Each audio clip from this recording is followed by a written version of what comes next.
Logan Anderson gazed softly at the amber-hued sky and watched the sun rising over the horizon of Mars, the planet he now called home. Even though he'd lived on the red planet for 11 years, the spectacular sight of the Martian sunrise never failed to impress him. It was something he would never tire of, and he always made the effort to witness as many of them as he could. Normally, he would watch the amazing sight on his own, but that morning, he had company. On either side of him stood his colleagues who had made the maiden voyage to Mars with him. Not only were they respected members of the team, but Captain Louisa Ortiz and Dr. Gregory Beckenbauer were also close friends of Logan's, and he'd go so far as to say they were like family to him. Louisa gave Logan a friendly shoulder bump and said, "So, Mr. Anderson, I didn't think this was going to happen so soon, and I'm laying the blame completely at your door." The familiar twinkle in her eyes caused Logan to break into a smile, and he knew she was jesting. He good-naturedly retorted, "I beg to differ, Captain Ortiz, and I may respectfully say that you had a large part to play in the present situation." Through the visor of her helmet, Logan saw the captain's eyes crinkling up in mirth. Her tone remained serious as she replied, "Perhaps I do take some responsibility. However, Dr. Gregory Beckenbauer is the one who set off this chain of events, so perhaps he should take the full responsibility." She gave Logan a small wink. Logan and Louisa turned to the third person in their company. The cheery-faced geologist beamed at them and said the present situation was a marvelous one to be in, and whenever anyone asked how it had come about so swiftly, he would simply say it had been completely his idea. "Indeed," he said as he puffed his chest out, "I will step forward and take the full glory of everyone's admiration and praise, and if you so wish, I would be delighted to pose for a statue to commemorate my wonderful idea. I think this will make an excellent pose." He put his hand on his chest and gazed into the distance. His stance caused his friends to burst into laughter. Amazing things had happened since they'd first arrived on Mars. Incredible developments they had only ever dreamed about, and often quite unexpected events no one had ever considered, even in their wildest plans. Life on Mars was about to expand even more in yet another unexpected way, and the colleagues were getting ready to break the news to the inhabitants of the planet. It was going to be a busy day for them, and it had been Logan's idea to start the day by watching the sunrise, as it was an event that always gave him a sense of peace and calm. Captain Ortiz checked the time and said the spaceship they were waiting for was on schedule and should be with them later that day. She smiled tightly and said there was a lot of explaining to do first, and she didn't know how long that would take. In his deep, gentle voice, Dr. Beckenbauer said, "Our explanations can wait. Let's stay here and bask in the beauty of this splendiferous sunset." He gazed at the red sky and sighed contentedly. Logan and Louisa shared a smile. When they'd first met the good doctor, he had been stern-faced and barely smiled. But living on Mars had changed him. Uncovering the planet's rich history and unearthing its hidden geological treasures had transformed the doctor and he had become one of the happiest people on the planet.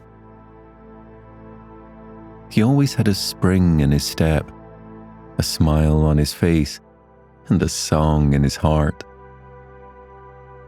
Mars had worked its magic on him, as it had with everyone who had made the planet their home. The trio lingered a little longer, and then walked over to their space buggy and climbed into it. Captain Ortiz drove the vehicle over the familiar red terrain and towards the hubs where people lived and worked. The main hub came into view, and through the large windows, the trio could see it was already a hive of activity. People walked briskly along the corridors and into offices where their teammates were gathered. Hungry customers waited in line outside the cafe. People lounged in chairs, lost in animated conversations with each other. Captain Ortiz pulled into a parking bay outside the hub and said, "Okay, time to get this show on the road. There's a certain young boy who'll be having his biggest dream realized today, and I don't want to delay that for any longer than necessary." Logan and Dr. Beckenbauer smiled warmly at her. They knew who she was talking about. They left the buggy and entered the hub. After completing the necessary safety checks, they walked into the main area and caught the attention of a large group of people who were sitting at a long table near the cafe. The group consisted of team members of the various departments. They looked the captain's way, expectant expressions on their faces. Louisa gave them an almost imperceptible nod, and the people at the table rose in unison and headed over to the captain.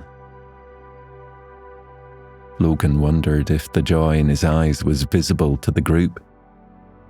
This day had taken a lot of planning, and there had been many obstacles to overcome.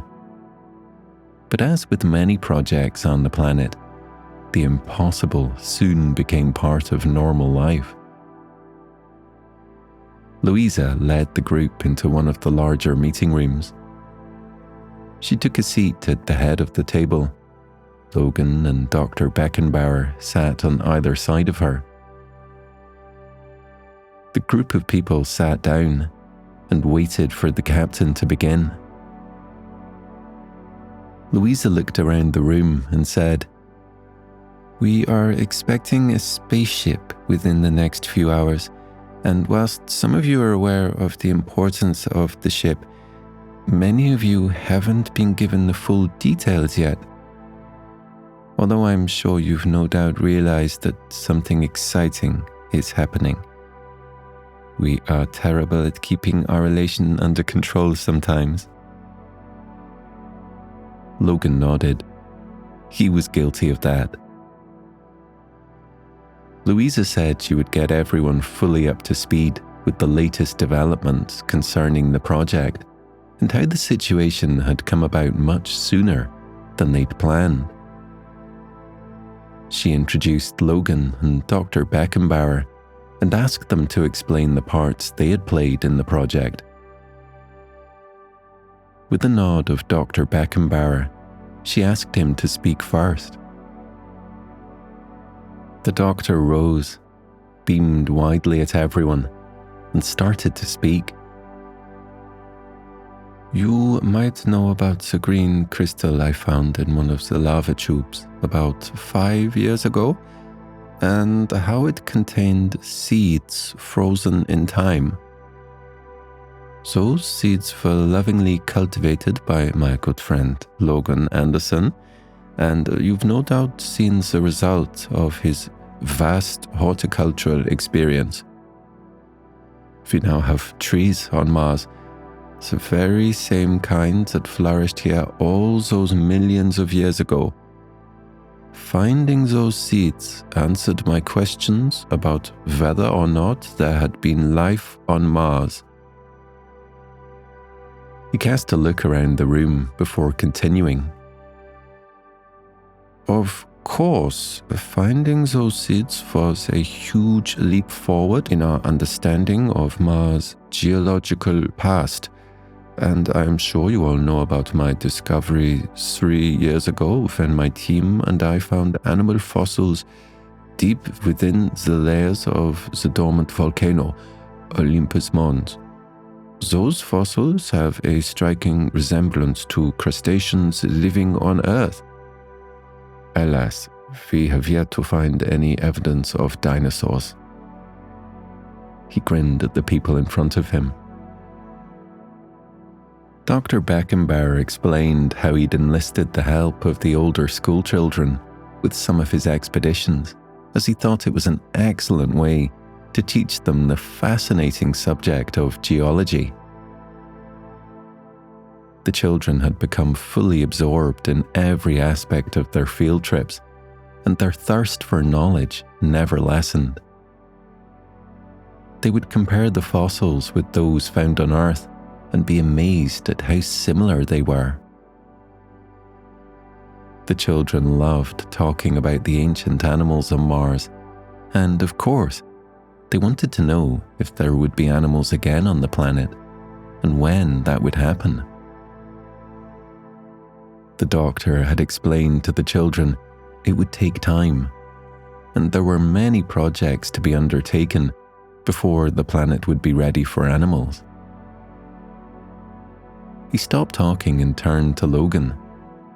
Logan knew what was coming next, and he couldn't help himself from smiling.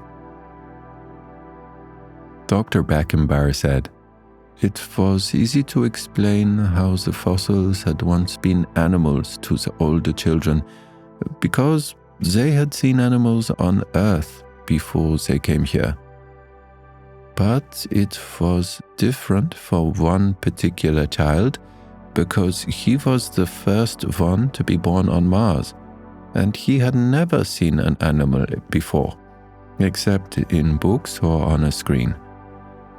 That boy is called Milagro. He's Logan's son. I'm sure many of you have met Milagro, and you know what a delightful boy he is, always singing and smiling. But I must admit that in all my many years, I have never met anyone with such an inquisitive mind before, and every time we meet, he has numerous questions for me.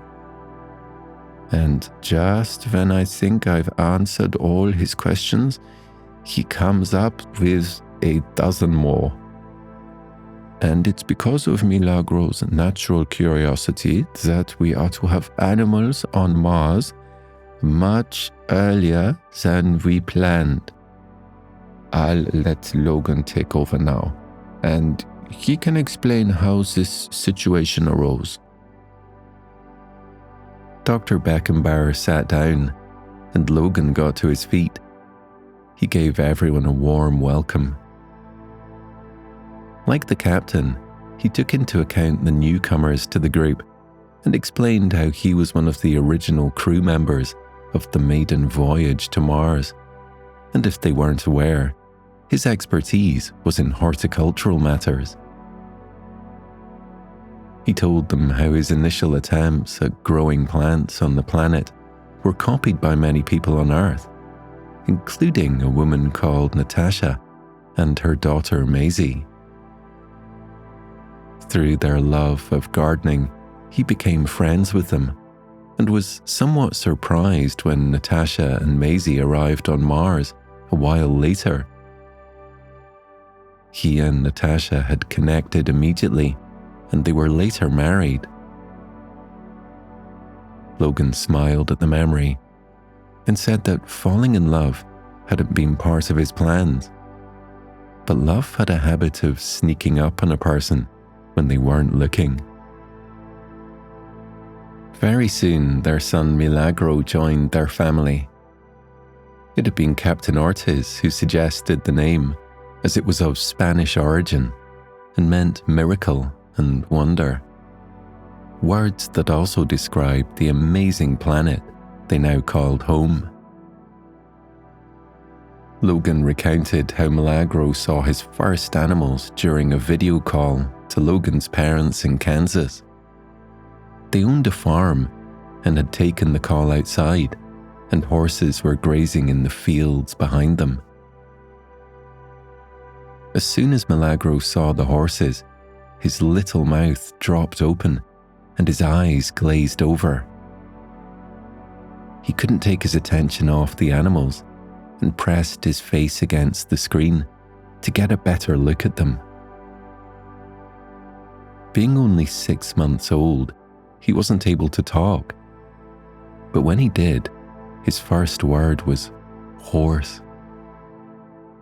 Logan gave a wry smile and said he was hoping Magro's first word would be family related, but what can you do?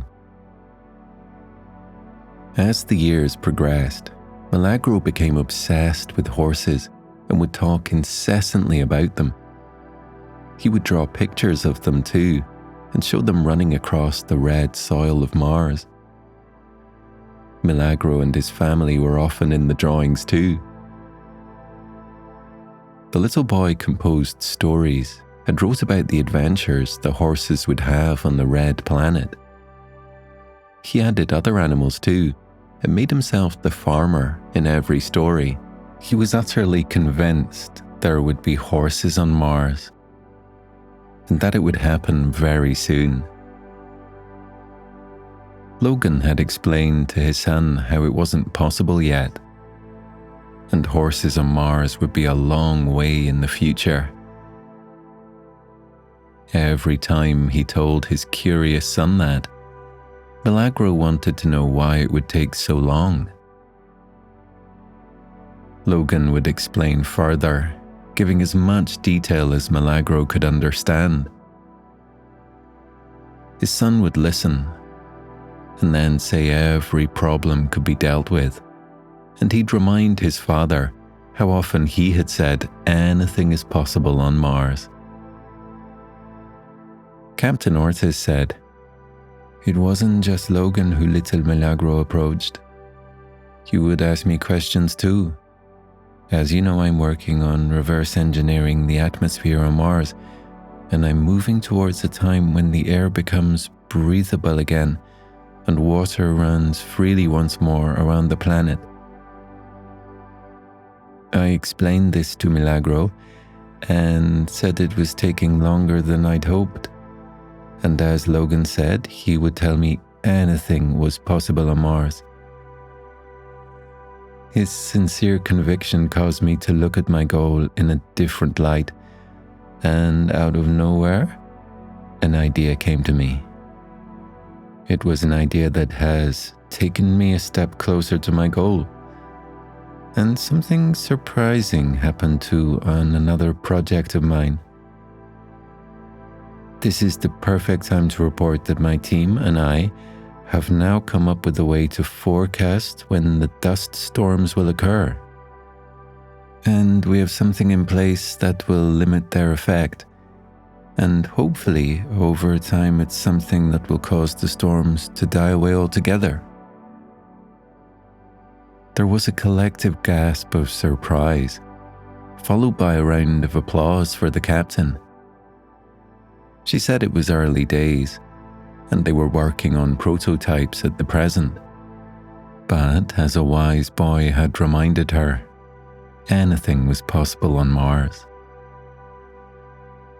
Logan continued talking and told the group that after answering Magro's many questions, ideas had occurred to him too, and this led to possible solutions to the question of when animals would live on Mars. As a result, an expansive area of land had been cultivated in preparation for a farm. Even though it was a covered area at the moment, the environment was perfect for a handful of animals to roam there. The conditions would ensure the animals would thrive, and if all progressed as planned, more animals could travel to Mars soon. It wouldn't be long before many farm animals would be established on Mars. Logan concluded by saying everything had moved at a faster pace than anyone expected, and after many meetings and going over their initial reports dozens of times, they decided it was the right time to bring animals to Mars. And the first of those animals were on the spaceship that would be arriving within a few hours. There was another round of applause. Captain Ortiz took over again and gave out some instructions to the team leaders to help them pass the information amongst their various departments. It was an exciting development in the colonization of Mars and would result in many advantageous changes. She asked if there were any questions. There were. Captain Ortiz and her colleagues spent the next hour answering the various queries and taking on board some of the suggestions that were put their way. When the last question had been answered, the team leaders went on their way to deliver the wonderful news to their colleagues.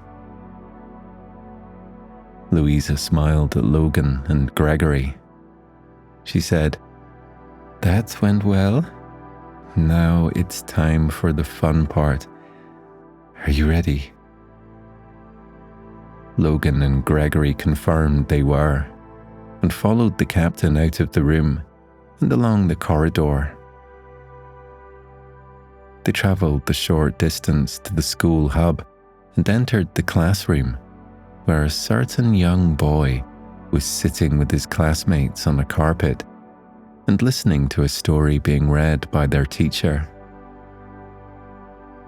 The teacher stopped talking when Captain Ortiz and the others entered her classroom.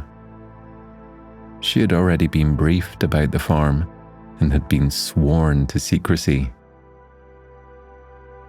She discreetly raised one eyebrow in question at the captain and received a smile in reply. The teacher put the book down and told the children there was going to be a special announcement. Logan waved to his son, and Milagro grinned back. Captain Ortiz sat on the carpet with the children and asked Milagro to tell her one of his farm stories. Milagro's face lit up in joy. He told the captain and his classmates a story about horses who galloped across the red planet and how they met sheep and cattle who were grazing in the fields. The horses also chatted to the chickens as they pecked at the grain on the ground, and they talked to ducks as they swam across the pond that was outside a big farmhouse. He said the farmhouse looked like the one his grandparents had in Kansas, which was on Earth. To the captain's surprise, the little boy then told them another story about a dog who lived on Mars with Milagro and his family. He added details about the other pets who lived on the planet too: cats, rabbits, tortoises, and hamsters. Milagro smiled confidently at the captain and said every family on Mars would have a pet soon. Captain Ortiz looked over at Logan and said, "Pets? I didn't know about this, did you?" Logan smiled and shook his head in reply.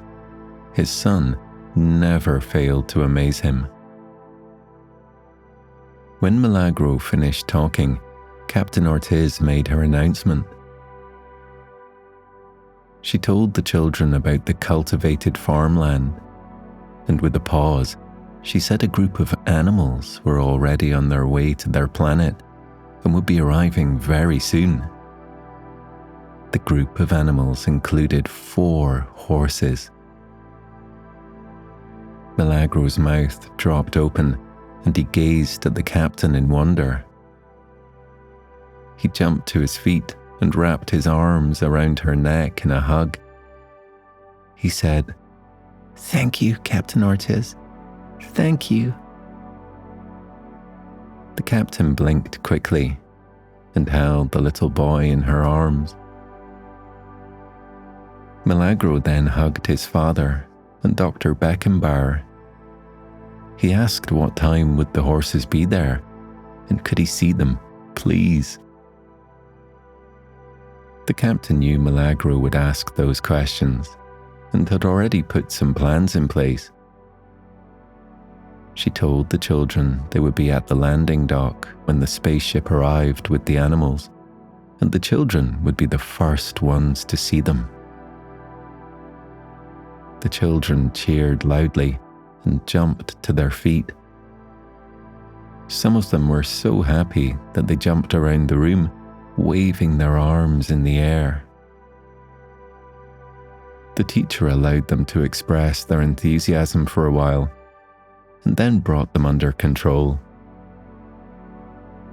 Inside the viewing hub later, the children and the 12 crew members of the maiden voyage watched the latest spaceship arrive on the red planet. Logan was holding his son in his arms. For once, Milagro didn't have any questions, and he silently took in every moment. The spaceship landed, and once the air tunnels had been put in place, the large doors opened. And then, the first horse stepped onto the red soil of Mars and pressed its hoof firmly down.